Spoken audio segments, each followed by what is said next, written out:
Hello students, wish you a great afternoon. Hope everything is well with you.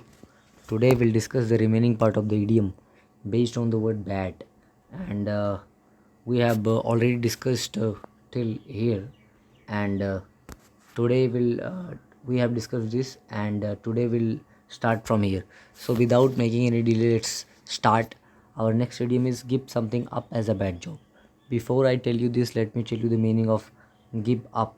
What is the meaning of give up? If you know that, then this idiom will be easier to understand. आपके लिए समझना थोड़ा आसान हो जाएगा. So give up का मतलब होता है if you give something up, it means you're leaving that. You will no longer be associated with that thing. Means आप उसको छोड़ रहे हो ना. You are chucking that, you're leaving that. तो उसको कहते हो give up करना, त्याग देना, छोड़ देना. और कोई यहाँ पर हमारा इडियम क्या है, give something up as a bad job, मतलब किसी को बुरी जॉब समझ करके छोड़ देना.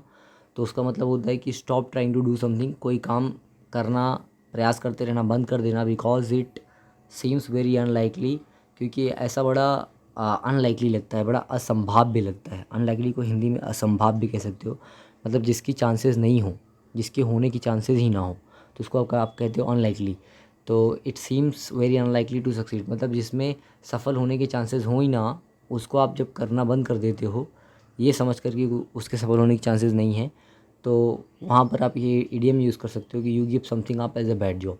मतलब किसी काम को आपने कई बार ट्राई किया पर उसमें कोई सफलता नहीं मिली, देन यू स्टॉप दैट, मतलब यू स्टॉप डूइंग दैट. तो इसका मतलब हो गया कि आप you give that up as a bad job. देखते हैं यहाँ पर एग्जाम्पल है, Jonathan was a person who started learning German. मतलब जर्मन एक लैंग्वेज जो जोनाथन ने सीखना स्टार्ट किया. कितनी बार? 3 टाइम्स, 3 बार. But he didn't make much progress, लेकिन वो ज़्यादा प्रोग्रेस नहीं कर सका. So now he has given it up as a bad job. मतलब उसने उसको एक बुरा जॉब समझ करके छोड़ दिया. मतलब he understood that he would not get any success if he kept continued. अगर वो उसको जारी रखता है तो उसमें कोई उसको सफलता मिलने वाली नहीं है. आगे देखते हैं. Our next idiom is go from bad to worse. Here let me tell you the point of grammar. You know that bad is an adjective when it is in its positive form, and its comparative will be worse. Actually the word bad and ill, bad और ये जो ill जो शब्द होते हैं, they have their comparative, they have same comparative and superlative.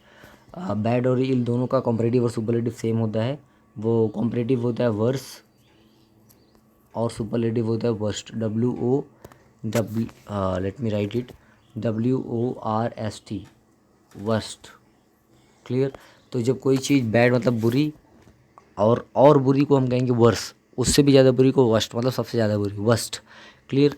तो कोई चीज़ अगर बैड मतलब थोड़ी बुरी से, थोड़ी ख़राब स्थिति से और ख़राब स्थिति की ओर जाती है, मतलब ये है कि उसकी इस सिचुएशन बिगड़ती चली जा रही है.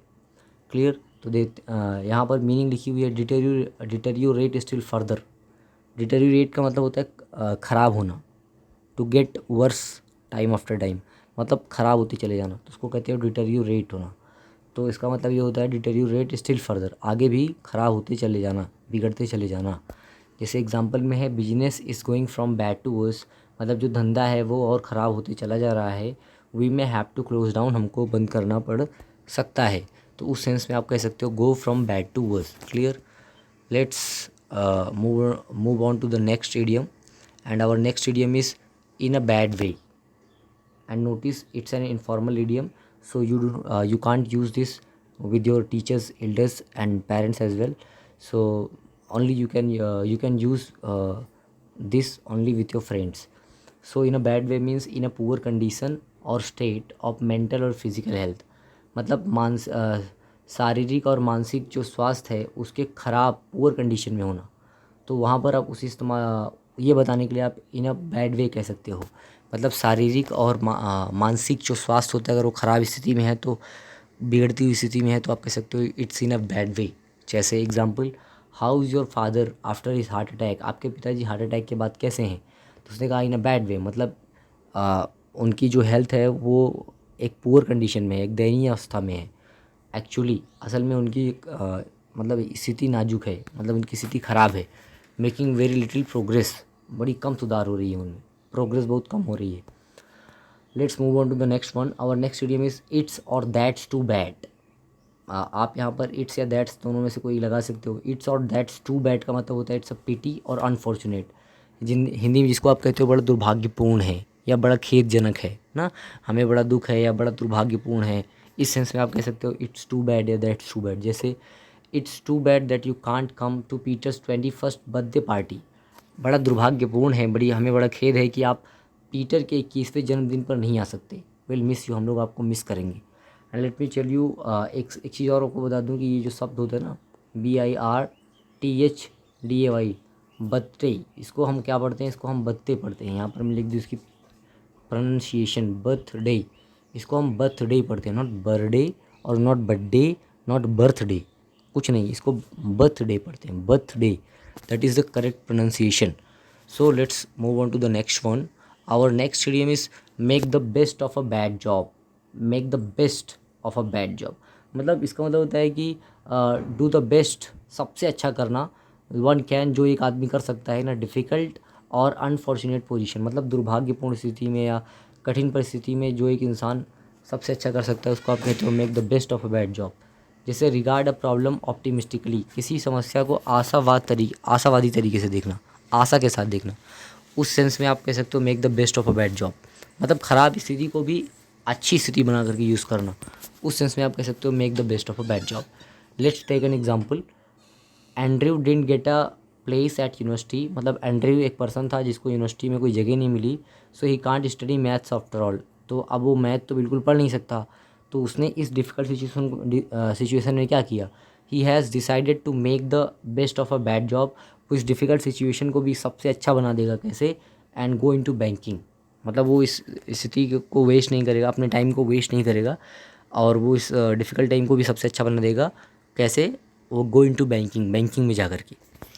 तो देखते हैं एग्जांपल, ये हमारा एग्जांपल रहा। I hope you have got the drift, आप इसको समझ गए हो। Let's move on to the last one. और बैड से जुड़ा जो लास्ट इडियम है वो ये है नॉट सो और टू बैड, मतलब नॉट सो बैड और नॉट टू बैड दोनों में से कोई एक इस्तेमाल कर सकते हो। एक इनफॉर्मल इडियम है, इसका मतलब होता है रिलेटिवली गुड, मतलब अपेक्षाकृत अच्छा या सेटिस्फैक्ट्री, संतोषजनक। रिलेटिवली का मतलब होता है कि फेयरली, मतलब जो फेयरली अच्छा हो, मतलब काफ़ी हद तक अच्छा हो, in comparison to something else, किसी और की तुलना में जो काफ़ी अच्छा हो उसको कहते हो रिलेटिवली, हिंदी में कहते हो अपेक्षाकृत ना।